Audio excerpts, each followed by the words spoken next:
नमस्कार, स्वागत है आप सभी का सुर्खियां अखबार की में। आपके साथ मैं हूं मोनिका सिंह। मैं हूं आपके साथ पूजा मोहन पांडे। इस खास बुलेटिन में हम आपको बताते हैं अखबार में छपी वो तमाम खबरें जिनमें हेडलाइंस के पीछे की क्या है हेडलाइंस और खबर के पीछे क्या है वो खबर जिससे होना चाहिए आपको बाखबर। तो चलिए शुरुआत करते हैं। आज से नए कानून में दर्ज हो जाएंगे अपराध, जल्द निपटेंगे केस। जी हाँ, और तुरंत से तुरंत समाधान भी मिलने वाला है। तो दैनिक जागरण में इस खबर का जिक्र हुआ है फ्रंट पेज में। रविवार रात 12 बजे से यानी 1 जुलाई की तारीख शुरू होने के बाद घटित हुए सभी अपराध नए कानून में दर्ज किए जाएंगे। 1 जुलाई से देश में आईपीसी, सीआरपीसी और भारतीय साक्ष्य अधिनियम की जगह 3 नए कानून भारतीय न्याय संहिता, भारतीय नागरिकता सुरक्षा संहिता और भारतीय साक्ष्य अधिनियम लागू हो रहे हैं। बिल्कुल, आज से देखिए ये कानून लागू हो रहे हैं। आज से नए कानून में दर्ज होंगे अपराध, जल्द निपटेंगे केस, मिलेगा त्वरित न्याय। ये दैनिक जागरण ने फ्रंट पेज पर खबर को छापा हुआ है। इसके अलावा कुछ कानून ऐसे हैं जिनके सिर्फ नाम चेंज किए गए हैं और कुछ कानूनों में प्रावधान भी पूरे चेंज हो गए हैं। और इसमें खास बात क्या है मोनिका, महिलाओं से जुड़े हुए जो अपराध थे उन अपराधों में बहुत सारे उन अपराधों की जो सजा थी उसमें बहुत सारे चेंजेस किए गए हैं। जैसे पहले अगर किसी ने छेड़छाड़ करी, दुष्कर्म करी तो उसको मात्र कुछ सालों की सजा और कुछ अर्थदंड लगाया जाता था, लेकिन अब आजीवन कारावास की सजा का प्रावधान होगा। और सामूहिक दुष्कर्म में अब मिनिमम 20 सालों की सजा है और मैक्सिमम उम्र कैद और अर्थदंड भी लगाया जाएगा। और देखिए इंटरेस्टिंग हेडलाइन और मैं जिक्र करना चाहूंगी, अमर उजाला में छपी है, अंग्रेजों के बनाया कानून अब इतिहास, नई आपराधिक संहिता लागू, गंभीर अपराधों में घर बैठे होगी एफआईआर। तो समयबद्ध तरीके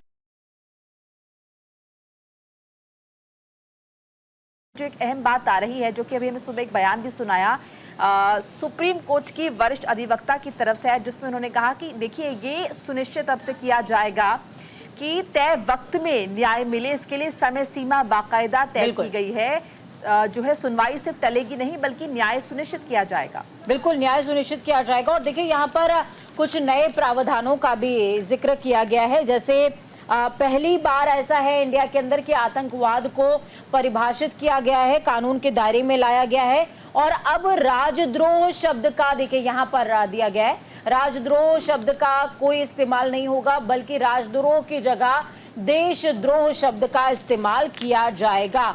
मॉब लिंचिंग को भी यहाँ पर डिफाइन किया गया है और इसके अलावा पीड़ित कहीं भी एफआईआर दर्ज करा सकते हो और जांच की प्रगति की जो रिपोर्ट है वो ले सकते हैं।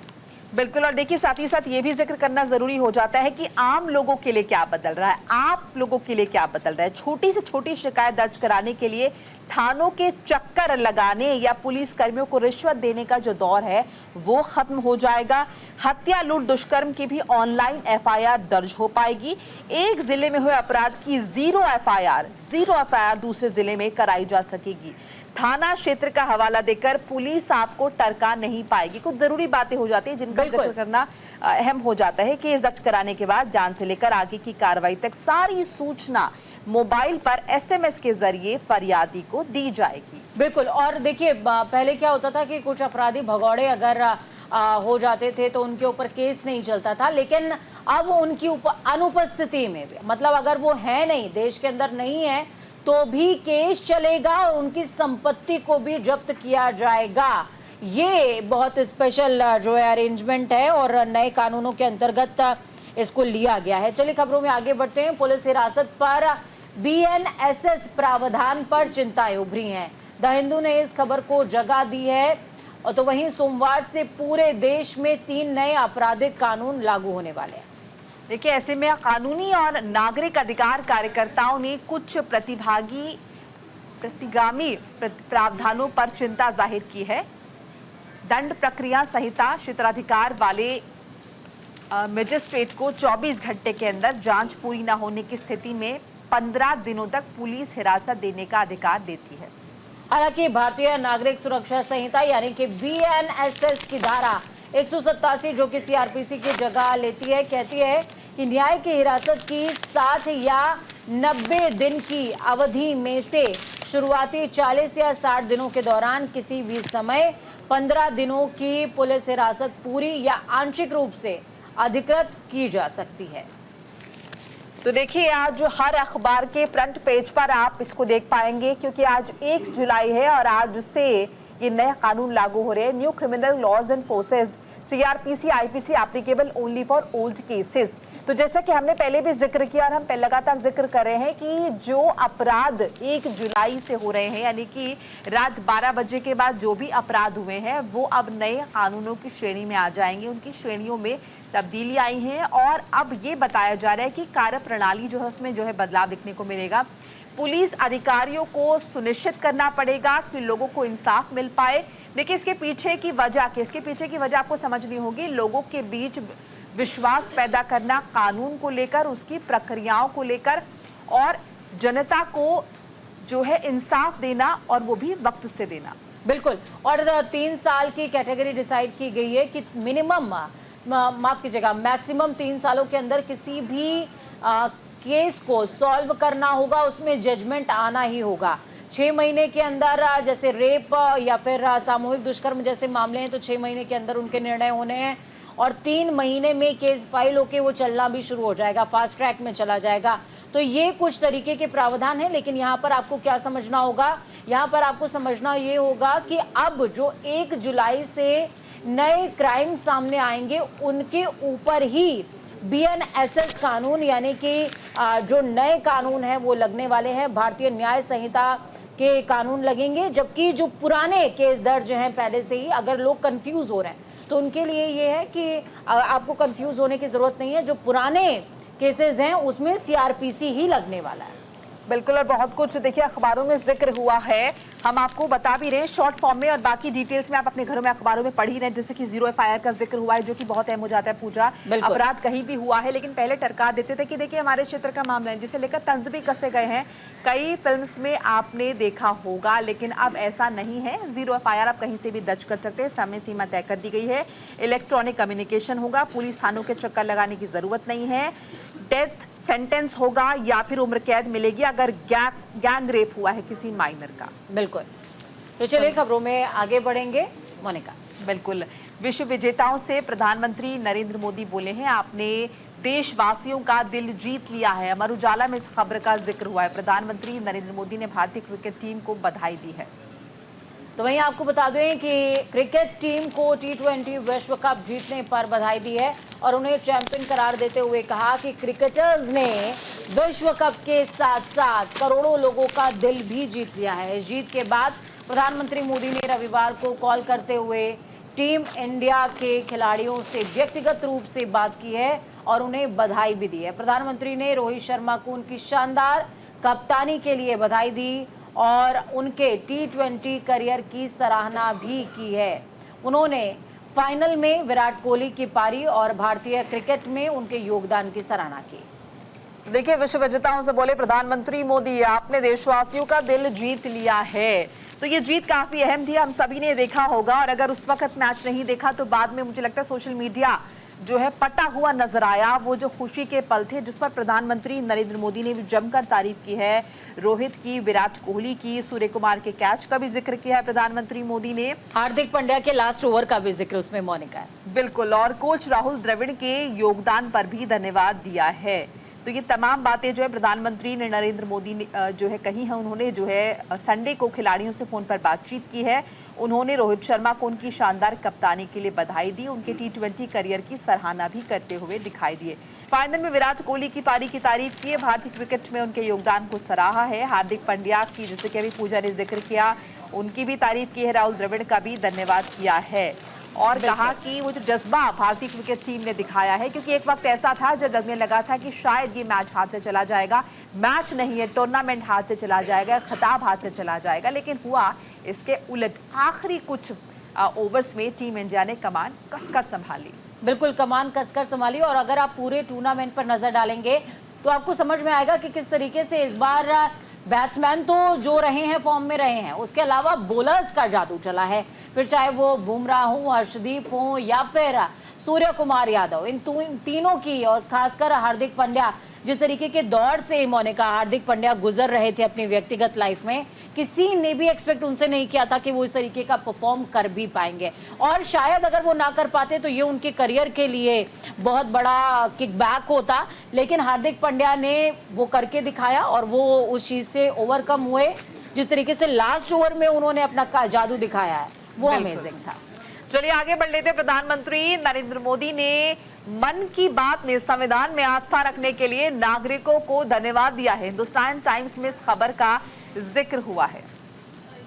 तो बड़ी अपडेट आपको बता रहे हैं, भारतीय न्याय संहिता देखिए चेंज हो चुकी है, दंड संहिता चेंज हुई है और अब प्रधानमंत्री नरेंद्र मोदी ने कल अपने मासिक प्रोग्राम मन की बात में 111वें एपिसोड के दौरान संविधान में अपनी अटूट आस्था को दोहराने के लिए नागरिकों को धन्यवाद दिया और हाल ही में संपन्न आम चुनावों के सुचारू संचालन के लिए भारत के चुनाव आयोग को बधाई भी दी है। ये लगातार तीसरे कार्यकाल के लिए पद संभालने के बाद उनका पहला कार्यक्रम भी था। 18वीं लोकसभा चुनाव से पहले लागू आदर्श आचार संहिता के अनुपालन में 3 महीने के विराम के बाद रविवार को मुख्य रेडियो कार्यक्रम फिर से शुरू हो गया। आखिरी एपिसोड 24 फरवरी को प्रसारित हुआ था।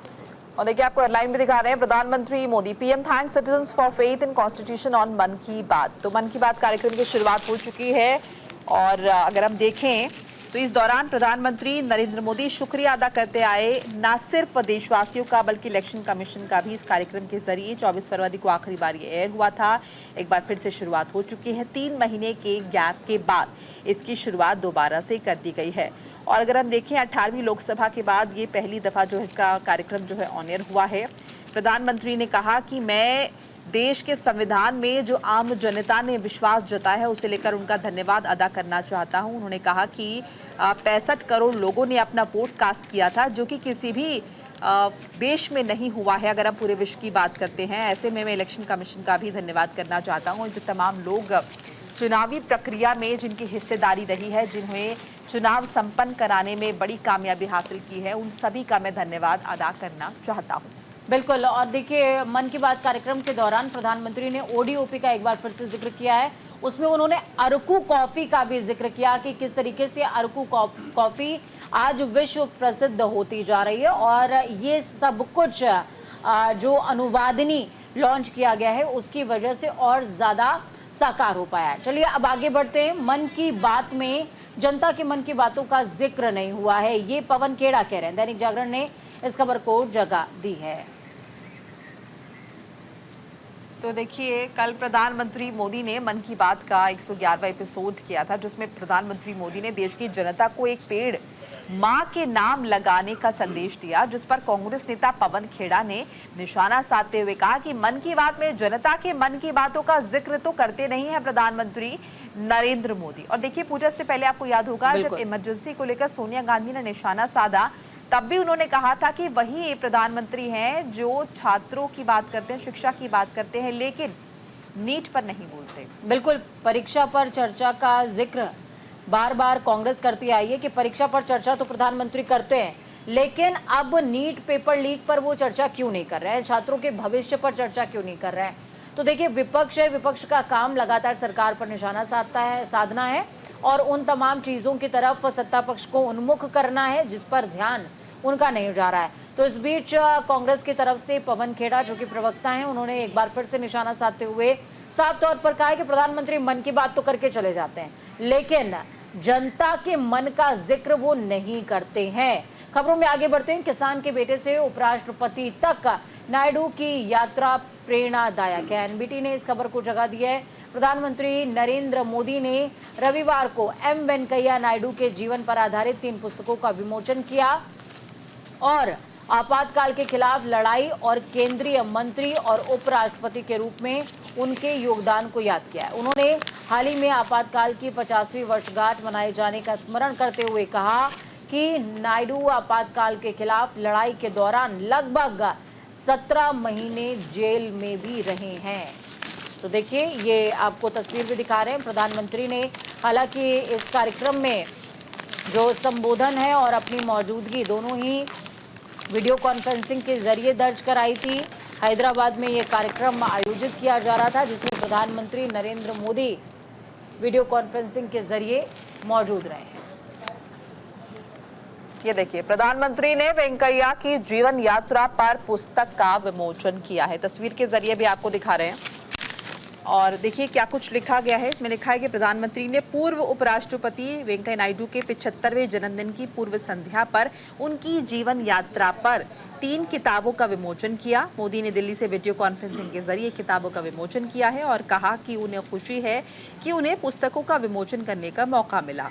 उन्होंने विश्वास जाहिर किया कि पूर्व राष्ट्रपति की जीवनी से लोग प्रेरित होंगे। इस दौरान उन्होंने उनके करियर की कुछ उपलब्धियों का भी जिक्र जो है वो किया है। बिल्कुल, तो चलिए खबरों में आगे बढ़ते हैं। कानून की आत्मा, शरीर और भावना सब भारतीय है, ये अमित शाह कह रहे हैं। अमर उजाला ने इस खबर को जगह दी है और वो भी फ्रंट पेज पर।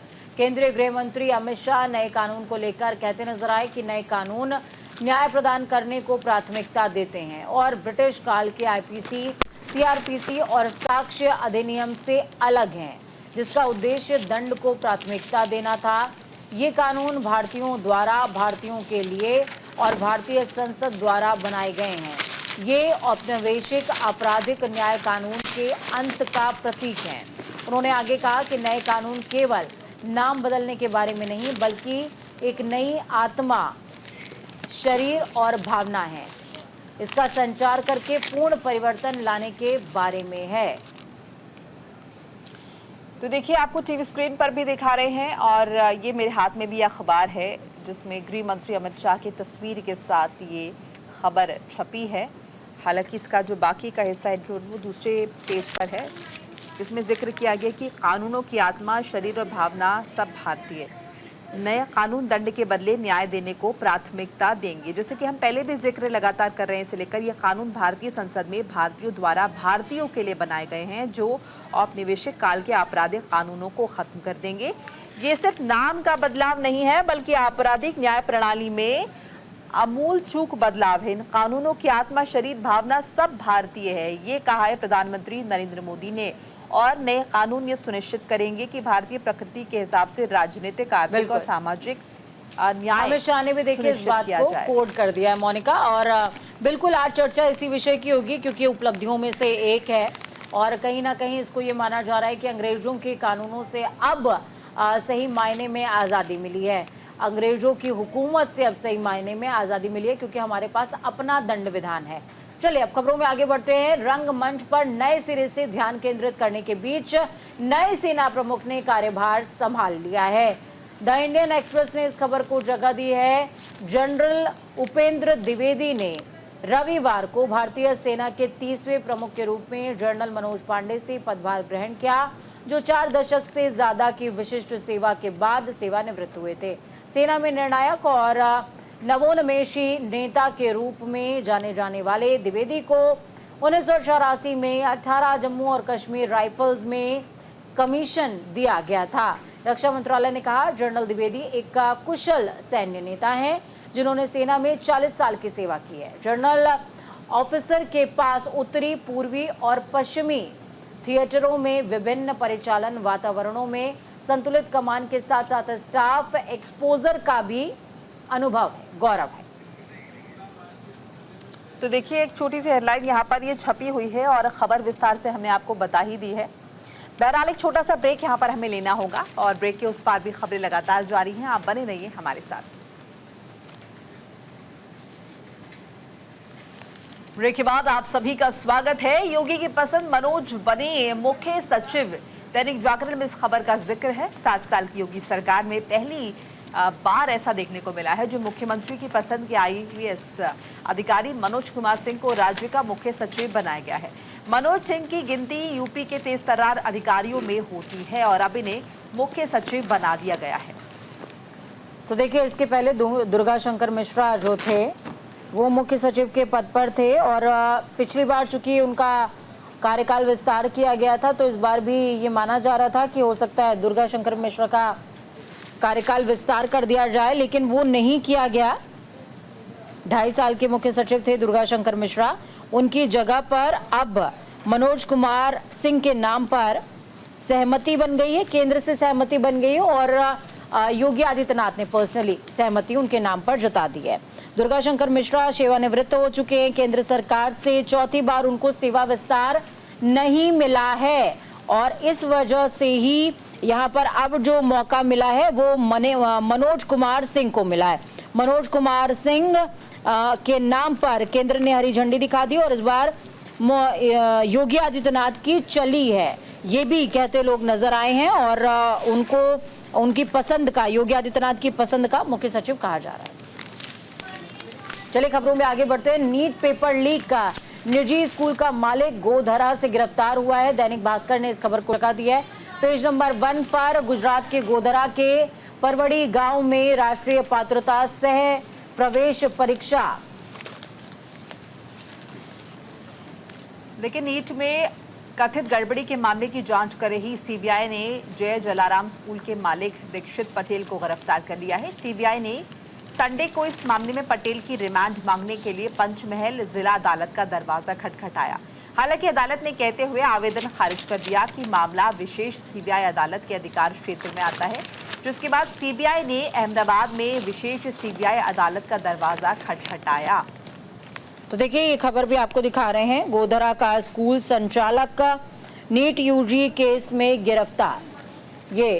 ये वो खबर है जिसको जगह दिया है दैनिक भास्कर ने और बाकायदे बहुत अच्छी खासी जगह दे रखी है, क्योंकि नीट का जो मामला है वो अब सीबीआई को हैंडओवर हो चुका है और सीबीआई ने कल गुजरात में 7 से ज्यादा जगहों पर छापेमार कार्रवाई की थी और अब तक 33 लोगों को सीबीआई ने गिरफ्तार भी कर लिया है। मोनिका, बिल्कुल, तो देखिए नीट का मामला है और यहाँ पर गिरफ्तारी भी हो रही है, लेकिन दूसरी तरफ आज जब संसद की कार्यवाही शुरू होगी तो वहाँ पर भी ये मामला आपको देखने को मिलेगा। हर जगह ये मामला, सड़क हो, संसद हो, और इस पर कार्रवाई जो चल रही है वो भी विपक्ष भी लगातार चर्चा की मांग कर रहा है। और मुझे लगता है जब कार्रवाई शुरू होगी तो सरकार कितनी भी कोशिश कर ले कि हम चर्चा कराएंगे अभिभाषण पर, लेकिन विपक्ष नीट पर चर्चा की मांग जरूर करेगा। बिल्कुल, और देखिए मैं यहाँ पर थोड़ा सा कोट कर देती हूँ कि क्या बात सीबीआई की साइड से कही गई है कि गोधरा के इस अध्यापक को गिरफ्तार किया गया है, संचालक को। समझ लीजिए सीबीआई ने उनको आगे की पूछताछ और रिमांड के लिए अहमदाबाद कोर्ट में पेश करने की ठानी है और इस स्कूल में नीट यूजी में पास करवाने के बदले 10 लाख रुपए का सौदा करने का आरोप इस स्कूल संचालक पर लगा हुआ है। चलिए आगे बढ़ लेते हैं। CUET यूजी परिणाम में देरी, प्रवेश प्रक्रिया प्रभावित। हिंदुस्तान टाइम्स में फ्रंट पेज पर इस खबर को तरजीह दी गई है।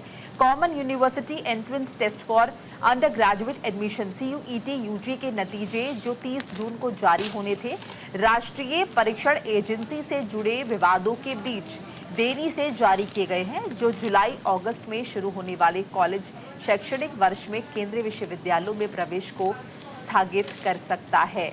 एजेंसी ने रविवार देर रात तक प्रश्न पत्रों की अंतिम उत्तर कुंजी जारी नहीं की, जो कि सामान्य अभ्यास है। अंतिम कुंजी जारी होने के बाद परिणाम घोषित करने में कम से कम 1 हफ्ते का वक्त लगता है। इस साल CUET यूजी 15 से 24 मई के बीच आयोजित किया गया था और अभी ऐसा लग रहा है कि इसमें देरी होगी, जो परिणाम घोषित करने में कम से कम 1 हफ्ते का समय लगता है। और बिल्कुल देखिए यहाँ पर इस खबर को जगह दी गई है। CUET UG results delayed to affect admission cycle. ये यहाँ पर कहा गया है एडमिशन साइकिल को इफेक्ट कर रहा है, चूंकि रिजल्ट डिले हैं इस वजह से एडमिशन साइकिल भी इफेक्ट हो रहा है। यहाँ पर इस खबर को जगह दी गई है। तो देखिए इस समय लगातार, चूंकि अब किसी भी पेपर में थोड़ी सी भी कमी हो रही है तो वो ज़्यादा हाईलाइट हो रहा है, क्योंकि नीट यूजी का जो मामला है उसको लेकर के जो बच्चे हैं वो सड़क पर उतरे हुए हैं, आक्रोश है उनमें बहुत ज़्यादा, पेपर डिले होने का, पेपर रद्द होने का और ग्रेस मार्क्स इफेक्ट होने का, ये तमाम चीज़ों के बाद अब थोड़ी सी भी गड़बड़ी कहीं भी हो रही है तो उसका प्रभाव ज्यादा माना जा रहा है, या यूं समझिए कि वो बहुत ज्यादा हाईलाइट भी हो रहा है। बहरहाल आगे बढ़ते हैं। ईडी सीबीआई के खिलाफ संसद परिसर में प्रदर्शन, जो दैनिक जागरण में इस खबर को तरजीह दी गई है। आबकारी नीति मामले में मुख्यमंत्री अरविंद केजरीवाल की गिरफ्तारी को लेकर आम आदमी पार्टी ने जांच एजेंसियों पर आरोप लगाते हुए कहा कि सर्वोच्च अदालत ने जांच एजेंसियां जो है गुमराह कर रही हैं अदालत को। आम आदमी पार्टी के राज्यसभा सांसद संजय सिंह ने कहा कि ट्रायल कोर्ट ने मुख्यमंत्री अरविंद केजरीवाल को जमानत दे दी थी, लेकिन ईडी ने हाईकोर्ट जाकर इस पर स्टे ले लिया है। वहीं आज आम आदमी पार्टी संसद परिसर में ईडी सीबीआई के खिलाफ प्रदर्शन करने वाली है। तो आम आदमी पार्टी ने रणनीति अपनी तैयार कर ली है और ये तय कर दिया है कि संसद परिसर में ईडी सीबीआई को जमकर घेरा जाएगा। लगातार आम आदमी पार्टी की तरफ से ईडी को घेरा जा रहा है और केंद्र सरकार पर यह आरोप लगाया जा रहा है कि केंद्र सरकार अपने निजी हित के लिए इन केंद्रीय एजेंसियों का दुरुपयोग कर रही है और अरविंद केजरीवाल को फंसाया गया। बिल्कुल, देखिए संजय सिंह की तस्वीर के साथ में इस खबर को जगह दी गई है। ईडी सीबीआई के खिलाफ आज सदन परिसर में प्रदर्शन करने वाली है आम आदमी पार्टी। यहां पर इस खबर को जगह दी गई है संजय सिंह की तस्वीर के साथ में।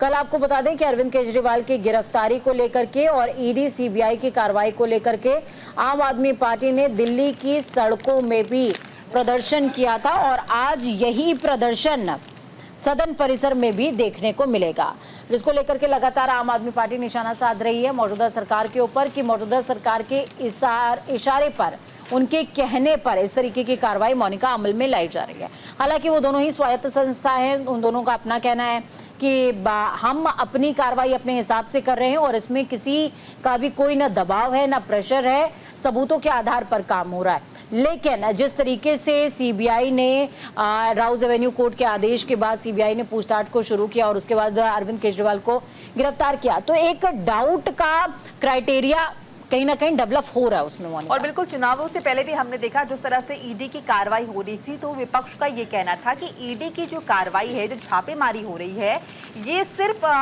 जो गैर भारतीय जनता पार्टी या फिर गैर एनडीए कहे उन नेताओं के यहाँ ही क्यों हो रही है। ये जो है लगातार उनको ही, विपक्षी पार्टियों को ही निशाना क्यों बनाया जा रहा है। इसके पीछे सोची समझी रणनीति है, इसके पीछे सोची समझी साजिश है, ये विपक्ष का कहना था। यही आम आदमी पार्टी कह रही है और देखिए प्रदर्शन भी किया जाएगा संसद परिसर में ईडी और सीबीआई के खिलाफ। बिल्कुल, और इसी के साथ में मोनिका मैं एक चीज को और कोट करूंगी, ईडी सीबीआई के खिलाफ प्रदर्शन की खबर तो छापी गई है। उसके अलावा यहाँ पर विभव कुमार ने जो अपील की हुई थी उसके फैसले को लेकर के याचिका की सुनवाई आज हाईकोर्ट में होनी है, उसका भी जिक्र यहाँ पर भले ही सिंगल कॉलम में किया गया है, लेकिन किया गया है कि विभव कुमार की याचिका पर आज सुनवाई हाईकोर्ट करने वाला है। यहाँ पर देखिए इस खबर का जिक्र आपको नजर आएगा। चलिए खबरों में आगे बढ़ेंगे। जैसा कि मोनिका कह रही थी, आरक्षण के साथ खिलवाड़ कर रही है बीजेपी, ये कहना है अखिलेश यादव का। दैनिक जागरण ने इस खबर को जगह दी है, तो ये बड़ी अपडेट है। लगातार आरक्षण को लेकर के निशाना बीजेपी पर साध रहे हैं तमाम विपक्षी दल और ऐसे में अखिलेश यादव ने भी मोर्चा संभाल लिया है। देखिए सपा प्रमुख अखिलेश यादव ने भाजपा पर हमला बोला, कहा कि भाजपा आरक्षण के साथ खिलवाड़ करेगी। जब से भाजपा सरकार आई है तब से उनका हर फैसला आरक्षण की मूल भावना के खिलाफ है। जातीय गणना कराकर आबादी के हिसाब से सबका सम्मान हो, यही संविधान कहता है। यही बात बाबा साहेब लोहिया जी समेत नेताजी चाहते थे। उन्होंने केंद्रीय मंत्री अनुप्रिया पटेल के ओबीसी को लेकर मुख्यमंत्री को लिखे गए पत्र पर तंज कसा। कहा जो लोग आज पत्र लिख रहे हैं वो भाजपा का बचाव कर रहे हैं। तो देखिए यहाँ पर अखिलेश यादव की खबर और अनुप्रिया पटेल ने जो बयान दिया है, इन दोनों को ही दैनिक जागरण ने कोड किया है।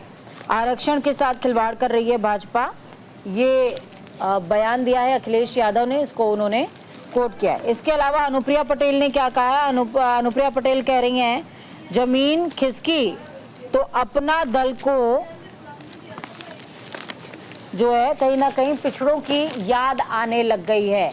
ये अखिलेश यादव ने कोड किया है कि अब उनको अपनी जो सीटें हैं वो जाती हुई नजर आई, जिसके बाद अनुप्रिया पटेल को पिछड़े याद आ रहे हैं, पिछड़ों की याद आ रही है। आपको बता दें कि अनुप्रिया पटेल 2 सीटों से चुनाव लड़ रही थी उत्तर प्रदेश के अंदर, लोकसभा का चुनाव मिर्जापुर और रॉबर्ट्सगंज, जिसमें से रॉबर्ट्सगंज वो हार गई और उसके अलावा मिर्जापुर जो कि जिससे अनुप्रिया पटेल खुद खड़ी हुई थी, अपना दल सोनेलाल की वो अध्यक्षा भी हैं, करता धरता भी हैं, उस सीट से खड़ी थी, वही सीट सिर्फ वो निकाल पाई हैं। जिसके बाद अखिलेश यादव लगातार हमलावर हैं आरक्षण को लेकर के, क्योंकि अखिलेश यादव को कहीं ना कहीं ये बात पता है कि इसी आरक्षण के मुद्दे को उठाकर, संविधान परिवर्तन के मुद्दे को उठा करके ही यूपी के अंदर मैंडेट बहुत ज्यादा चेंज हुआ है। चलिए आगे बढ़ लेते हैं, बात करते हैं हेमंत सोरेन की। रिहाई के बाद पहली रैली में सोरेन ने सामंती ताकतों को खदेड़ने के लिए विद्रोह का ऐलान किया। द हिंदू में इस खबर का जिक्र हुआ है। तो देखिए, झारखंड मुक्ति मोर्चा के नेता और पूर्व मुख्यमंत्री हेमंत सोरेन ने रविवार को साहिबगंज जिले के घोगनाडीह गांव में हुल दिवस के मौके पर एक रैली को संबोधित करते हुए सामंती ताकतों के खिलाफ विद्रोह का ऐलान किया। ये दिवस हर साल 30 जून को 1855 में अंग्रेजों के खिलाफ संथाल विद्रोह के याद में मनाया जाता है। उसी तर्ज पर मैं झारखंड ही नहीं बल्कि पूरे देश में सामंती ताकतों को खदेड़ने के लिए हूल विद्रोह का ऐलान करता हूं। ये सभी के लिए प्रेरणा का दिन है। तो देखिए, इस हेडलाइन का जिक्र भी कर देते हैं। Soren declares rebellion to drive out feudal forces in first rally after release. तो रिहा हो चुके हैं हेमंत सोरेन और आप देखिए रैली को संबोधित कर रहे थे और साफ तौर पर कहा कि जब से मैं रिहा हुआ हूं तब से भारतीय जनता पार्टी जो है कहीं ना कहीं बौखलाई हुई है और नई नई वो तरकीबें लगा रही है मुझे फिर से फंसाने के लिए, ये उन्होंने कहा। देखिए, जब रैली को संबोधित कर रहे हैं तो तस्वीर भी आपको दिखाई मैंने। कल्पना सोरेन उनके साथ मौजूद रही। चंपई सोरेन जो कि मुख्यमंत्री हैं झारखंड के, वो भी यहाँ पर मौजूद रहे। साहिबगंज में रविवार को रैली को संबोधित कर रहे थे और भारतीय जनता पार्टी को जमकर खदेड़ते हुए इस दौरान वो सुनाई दी। बहरहाल आगे बढ़ लेते हैं। प्रधानमंत्री के पास मणिपुर के अलावा हर चीज के लिए समय है, ये कहा है कांग्रेस नेता जयराम रमेश ने। फिर तंज कसा है प्रधानमंत्री मोदी पर। द हिंदू में इस खबर का जिक्र हुआ है। तो कांग्रेस ने प्रधानमंत्री नरेंद्र मोदी पर हिंसा प्रभावित मणिपुर का दौरा अभी तक नहीं करने का आरोप लगाया। जयराम रमेश ने पिछले साल मुख्यमंत्री एन बीरेन सिंह के इस्तीफे को लेकर हुए नाटक की याद दिलाते हुए एक्स पर एक पोस्ट किया, जिसमें उन्होंने मुख्यमंत्री सिंह के फटे हुए त्यागपत्र की तस्वीर साझा करते हुए कहा, ठीक 1 साल पहले इम्फाल में इस्तीफे का एक बड़ा नाटक हुआ था। साथ ही लिखा कि मणिपुर की पीड़ा और व्यथा जारी है, लेकिन प्रधानमंत्री के पास संकटग्रस्त राज्य का दौरा करने या वहां के निर्वाचित प्रतिनिधियों से आमने सामने बात करने के अलावा हर चीज के लिए समय है। तो ये जयराम रमेश की तस्वीर के साथ द हिंदू अखबार की हेडलाइन आपको दे रहे हैं। मैं पढ़ के बता देती हूँ 2 line. Modi has time for everything but Manipur, यानी जयराम रमेश ने एक बार फिर से निशाना साधा और कहा कि प्रधानमंत्री नरेंद्र मोदी हर बात पर बोलेंगे लेकिन मणिपुर के लिए उनके पास वक्त नहीं है। बिल्कुल, और देखिए साल भर का समय हो चुका है, साल भर के बावजूद भी मणिपुर अभी तक शांत नहीं हुआ है। और मणिपुर को लेकर के मोहन भागवत सरसंघचालक आरएसएस के प्रमुख, उन्होंने भी एक बार कोड कर दिया कि मणिपुर एक ऐसी समस्या बन गया है जिसकी तरफ नजर अब जानी चाहिए केंद्र की। हालांकि उसके बाद गृह मंत्री अमित शाह की बात की जाए या प्रधानमंत्री की मोनिका बात की जाए, उन दोनों ने मीटिंग भी करी थी, पर उस मीटिंग का एग्जैक्टली हुआ क्या अभी तक पता नहीं है। बिल्कुल, तो बैठक तो हुई थी मणिपुर के तमाम अधिकारियों के साथ और मुख्यमंत्री भी मौजूद रहे थे और गृह मंत्री अमित शाह खुद अध्यक्षता कर रहे थे, लेकिन जैसा कि अभी हमने जिक्र किया कि मीटिंग में क्या कुछ तय हुआ इस बाबत नहीं कुछ जवाब आया है। हालांकि कांग्रेस लगातार निशाना साध रही है इसे लेकर। तो चलिए खबरों में आगे बढ़ते हैं। ओवैसी के खिलाफ जंतर मंतर पर प्रदर्शन हुआ है। दैनिक जागरण ने इस खबर को जगह दी है। संसद में शपथ लेने के दौरान एआईएमआईएम प्रमुख असदुद्दीन ओवैसी ने जय फिलिस्तीन के नारे लगाए थे। और देखिए, नारे लगाने पर सियासत थमने का नाम नहीं ले रही है। इस मुद्दे पर ओवैसी के खिलाफ विरोध प्रदर्शन और बयानबाजी का दौर जारी है। इसी कड़ी में रविवार को हिंदूवादी संगठनों ने दिल्ली के जंतर मंतर पर प्रदर्शन किया। विश्व हिंदू परिषद और बजरंग दल के सदस्यों ने जंतर मंतर पर सांसद असाउद्दीन ओवैसी के खिलाफ विरोध प्रदर्शन कर ओवैसी का पुतला जलाया। प्रदर्शन में भारी संख्या में कई संगठनों के सदस्य शामिल रहे। हिंदू संगठन से जुड़े लोगों ने एआईएमआई सांसद ओवैसी के खिलाफ जमकर नारेबाजी की। इस दौरान बड़ी संख्या में दिल्ली पुलिस के जवान भी मौजूद रहे। बिल्कुल, देखिए दैनिक जागरण ने इस खबर को भले ही थोड़ा सा 5th पेज पर नीचे जगह दी है, लेकिन जगह जरूर दी है। ओवैसी के विरुद्ध बजरंग दल का जंतर मंतर पर प्रदर्शन। आपको बता दें कि ओवैसी ने जिस दौरान शपथ ग्रहण करी थी उस दौरान उन्होंने बहुत सारे शब्दों का जिक्र किया था। उसमें उन्होंने जय फिलिस्तीन, अल्लाहू अकबर भी बोला और साथ में उन्होंने जय संविधान का भी जिक्र किया था, जय तेलंगाना भी वो बोलते नजर आए थे। लेकिन जय फिलिस्तीन जब उसका उद्घोष उन्होंने सदन के अंदर किया, उस मुद्दे को कहीं ना कहीं बजरंग दल ने कैच कर लिया है, या यूं कहें कि सत्ता पक्ष ने कैच कर लिया है। और उसके बाद लगातार असदुद्दीन ओवैसी से दोबारा से री-ओथ की उनसे डिमांड की जा रही है कि आप री-ओथ लीजिए, ये कोई तरीका नहीं होता है। बिल्कुल, और उनके आवाज पर जो है स्याही फेंकने का मामला भी सामने आया था। हंगामा भी उनके घर के बाहर जमकर देखने को मिला था, प्रदर्शन भी हो रहा है। यानी कुल मिलाकर विरोध जो है वो देखा जा रहा है। और सवाल उठ रहे हैं कि जय फिलिस्तीन बोलने की आखिर उन्हें जरूरत क्या पड़ी थी संसद में, भारतीय संसद में। बहरहाल आगे बढ़ लेते, बात कर लेते मौसम की। दिल्ली समेत 19 राज्यों में अगले 4 दिन भारी बारिश की चेतावनी, सतर्कता बढ़ाई गई है। अमर उजाला में इस खबर को तरजीह दी गई है। तो बड़ी अपडेट यही है कि जल जमाव का समाधान फिलहाल नजर नहीं आ रहा है। इंडियन एक्सप्रेस ने भी इस खबर को जगह दी है। हालांकि मौसम विभाग के मुताबिक दिल्ली सहित 19 राज्यों में अगले 4 दिनों में भारी बारिश होने की संभावना जताई जा रही है। लोगों से सतर्क रहने की अपील भी की गई है। तो वहीं बारिश के चलते राजधानी में जल जमाव देखने को मिल रहा है, जिससे वाहनों के आवागमन यानी कि आवाजाही में लोगों को परेशानी का सामना करना पड़ रहा है। दिल्ली समेत 19 राज्यों में अगले 4 दिन भारी बारिश की चेतावनी। तो देखिए हेडलाइन यहाँ पर छपी है, अमर उजाला का जिक्र हम करें, हालांकि हर अखबार में इसको जगह दी गई है। पंजाब से बंगाल तक झमाझम बरसेंगे मेघ, ये कहा गया है। जम्मू में भूस्खलन, असम में बाढ़ से हालात बिगड़ेंगे। केदारनाथ में भी हिमस्खलन हुआ है, ये खबर भी आ रही है। हिमाचल में ग्लेशियर पिघलने से नदियों का जलस्तर बढ़ा है। और अगर राजधानी दिल्ली की आप बात कर ले तो यहाँ पर ऑरेंज अलर्ट जारी किया गया है। अरुणाचल प्रदेश में भी ऑरेंज अलर्ट जारी किया गया है। जगह जगह जल भराव होगा, इसे लेकर कर्मचारियों की तैनाती के साथ उपकरणों को बढ़ाया गया है। दिल्ली में फील्ड इकाइयों को भी हाईलाइट पर रखा गया है। संडे को भी दिल्ली में 9 mm बारिश हुई थी। यूपी में बारिश की वजह से लोगों को परेशानियों का सामना भी करना पड़ रहा है। तो देखिए ये भी कहा जा रहा है कि अगले 4 दिन झमाझम बारिश होगी। और दिल्ली में किस तरह से जलभराव की समस्या से लेकर इमरजेंसी बैठक भी बुलाई गई थी। बिल्कुल, और खास बात ये है मोनिका कि दिल्ली का हाल देखिए कि पहले लोग पानी के लिए परेशान, अब लोग पानी से परेशान, पानी की वजह से परेशान, पानी के ब्लॉकेज से परेशान। और पहले से ही आम आदमी पार्टी हालांकि कह रही थी कि उन्होंने प्रिपरेशन पूरी कर ली है, एमसीडी की मीटिंग्स भी करी हैं। और इस बार आम आदमी पार्टी पर निशाना इसलिए भी साधा जा रहा है क्योंकि उनके पास कह सकते हैं कि राज्य सरकार की भी चाबी है और उसके अलावा एमसीडी की कमान भी आम आदमी पार्टी को सौंप दी गई है।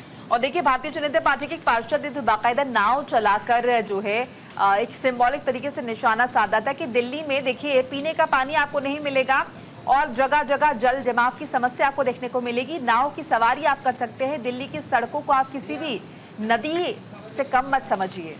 बिल्कुल, चलिए खबरों में आगे बढ़ते हैं। कांवड़ यात्रा हो या मुहर्रम, नई परंपरा की अनुमति नहीं होगी। दैनिक जागरण ने इस खबर को जगह दी है। मुख्यमंत्री योगी आदित्यनाथ ने कहा है कि कांवड़ यात्रा हो या फिर मुहर्रम हो, नई परंपरा को अनुमति नहीं मिलेगी। बिल्कुल, सभी की आस्था का सम्मान किया जाएगा लेकिन नई परंपरा की अनुमति नहीं दी जाएगी। उन्होंने कहा कि 22 जुलाई से पवित्र श्रावण मास का प्रारंभ हो रहा है। इस अवधि में श्रावणी शिवरात्रि, नाग पंचमी और रक्षा बंधन का त्योहार मनाया जाएगा। परंपरागत कांवड़ यात्रा भी निकाली जाएगी। तो देखिए हालांकि डीजीपी प्रशांत कुमार ने भी कल मीटिंग करी थी और मीटिंग करते हुए उन्होंने अधिकारियों को निर्देश दिए थे और निर्देश में उन्होंने यही बात जो कि योगी आदित्यनाथ कह रहे हैं उसको दोहराया था कि नई परंपरा को अनुमति नहीं मिलेगी। इसके अलावा उन्होंने एक्सेस डिप्लॉयमेंट की बात हॉटस्पॉट क्षेत्रों में की थी। हॉटस्पॉट ऐसे क्षेत्र जहां पर हिंदू मुस्लिम दोनों तरह की आबादी रहती हैं और दोनों तरह के जो त्यौहार हैं वो बहुत प्रमुखता से मनाए जाते हैं। ऐसे क्षेत्रों में पुलिस की डिप्लॉयमेंट की भी बात कही गई थी और इसके अलावा ड्रोन के जरिए, सीसीटीवी कैमरों के जरिए भी निगरानी का जिक्र कल ही सामने आ गया था। और इसी बात को दैनिक जागरण ने हालांकि खबर में कोड में किया है और इसमें उन्होंने योगी आदित्यनाथ ने वीडियो कॉन्फ्रेंसिंग के जरिए जो जिले के भी अधिकारी थे उनको भी संबोधित किया है, जिसमें डीजीपी प्रशांत कुमार भी मौजूद थे। बिल्कुल, और ये साफ कर दिया है कि किसी भी धर्म समुदाय की बात हो, लेकिन सभी नागरिक बराबर हैं, त्योहार भी सभी बराबर हैं, आस्था भी सभी का सम्मान किया जाएगा, लेकिन स्पेशल ट्रीटमेंट जो है वो किसी को भी नहीं दिया जाएगा। और इस बीच देखिए, हम जानकारी हमने साझा कर ली, 22 तारीख से शुरुआत हो रही है श्रावण मास की। बिल्कुल। और पहला दिन जो है वो सोमवार का ही पड़ रहा है, यानी कि पहला सोमवार, और तभी से शुरुआत हो रही है सावन की। बिल्कुल, सावन की शुरुआत के साथ ही सोमवार का दिन है, तो आप सभी को शुभकामनाएं भी हैं। लेकिन अगर आप उत्तर प्रदेश से ताल्लुक रखते हैं तो कुछ नियम हैं, उनको आपको खास तौर पर अनुसरण उनका करना पड़ेगा, वरना आप मुसीबत में फंस सकते हैं। खबरों में आगे बढ़ते हैं। बालटाल से पवित्र गुफा तक भोले बम की गूंज नजर आई है। 14,717 भक्तों ने दर्शन अब तक कर लिए हैं। अमर उजाला ने इस खबर को जगह दी है, तरजीह देती नजर आई है। हालांकि इस बात का जिक्र विभिन्न पेपरों में आपको नजर आएगा, सिर्फ अमर उजाला ही नहीं। अमरनाथ यात्रा के लिए तीर्थयात्रियों का तीसरा जत्था जम्मू से सुरक्षा काफिले में घाटी के लिए रवाना हुआ है। 6,619 यात्रियों का तीसरा जत्था 319 वाहनों के 2 सुरक्षा काफिले में जम्मू के भगवती नगर आधार शिविर से कश्मीर घाटी के लिए रवाना हो गए हैं। 6,619 यात्रियों में से 3,838 यात्री वाहनों में सवार होकर पहलगाम शिविर के लिए रवाना हुए, जबकि 2,781 यात्री वाहनों में सवार होकर बालटाल शिविर के लिए रवाना हुए हैं। देखिए, दोनों काफिलों को सुरक्षा बलों द्वारा सुरक्षा दी जा रही है। चप्पे चप्पे पर सुरक्षा बल तैनात है, और जो तस्वीरें वहां से आ रही हैं वो गदगद कर देने वाली है। देखिए, ये बताया जा रहा है कि 2 दिन में 28,000 से ज्यादा श्रद्धालु पहुंच गए हैं बाबा बर्फानी के दरबार में। जबरदस्त उत्साह देखा जा रहा है, चरम पर है उत्साह, और बोल बम के जयघोष के साथ पवित्र गुफा में संडे को दूसरे दिन यानी कि 14,717 श्रद्धालुओं ने हाजिरी लगाई है। अब तक 28,000 श्रद्धालु दर्शन कर चुके हैं। आधार शिविर भगवती नगर जम्मू से संडे तड़के 6,619 श्रद्धालु, हालांकि आंकड़ों का हमने अभी जस्ट ही जिक्र किया है।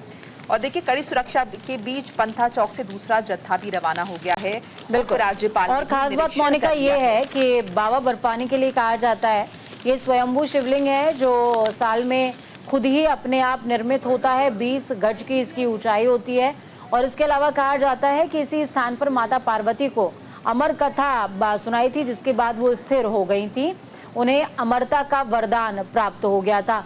और साथ ही आपको बता दें कि अगर अमरनाथ की यात्रा आप करना चाहते हैं तो रजिस्ट्रेशन हालांकि इस साल के लिए क्लोज हो चुके हैं, लेकिन अगर आप अगले साल करना चाहते हैं यात्रा तो आपको अपनी फिटनेस पर बहुत ध्यान देना चाहिए, क्योंकि फिटनेस सर्टिफिकेट की ज़रूरत होती है। और इसके अलावा 2 मार्ग हैं जिसके ज़रिए आप ये यात्रा कर सकते हैं। पहला पहलगाम, और दूसरा जो कि थोड़ा सा कठिन रास्ता है जिसमें सीधी चढ़ाई होती है, वो है बालटाल।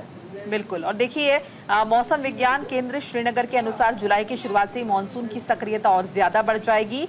वहीं जम्मू में पहुंच रहे श्रद्धालुओं के लिए तत्काल पंजीकरण प्रक्रिया जारी है। तत्काल पंजीकरण की हम यहाँ पर बात करें, तत्काल पंजीकरण के लिए टोकन पाने को रेलवे स्टेशन जम्मू के पास सरस्वती धाम में देर रात से श्रद्धालु सड़कों पर कतारबद्ध नजर आ रहे हैं, यानी कि लाइन्स में लगे हुए हैं। तो चलिए खबरों में आगे बढ़ते हैं। नाइजीरिया में सिलसिलेवार आत्मघाती हमलों में 18 लोगों की जान चली गई है और कई लोग घायल भी हुए हैं। हिंदुस्तान टाइम्स ने इस खबर को जगह दी। अधिकारियों ने रविवार को बताया कि महिला आत्मघाती हमलावरों ने उत्तरी नाइजीरिया में एक शादी, एक अंतिम संस्कार और एक अस्पताल को निशाना बनाया, जिसमें कम से कम 18 लोगों की मौत हो गई। बोर्नो राज्य आपातकालीन प्रबंधन एजेंसी के महानिदेशक वर्किंडो संवाददाताओं को बताते नजर आए कि पहले आत्मघाती हमलावर ने उत्तर पूर्वी शहर गोजा में एक शादी समारोह के दौरान दोपहर को करीबन 3 बजे विस्फोटक उपकरण में विस्फोट किया था।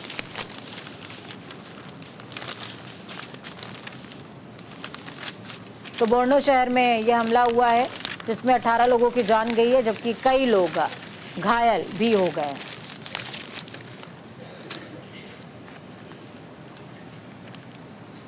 तो 18 लोगों की जान आत्मघाती हमले में गई है।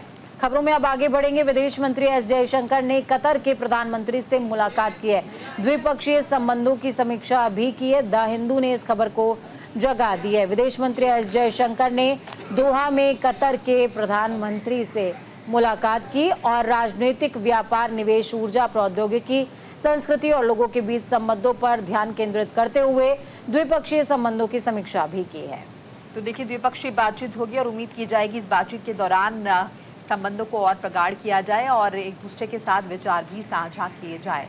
बहरहाल इसी के साथ इस बुलेटिन में फिलहाल के लिए इतना ही। कल फिर मुलाकात होगी इस बुलेटिन में, लेकिन लगातार खबरों के लिए आप देखते रहिए न्यूज़ इंडिया। नमस्कार। नमस्कार।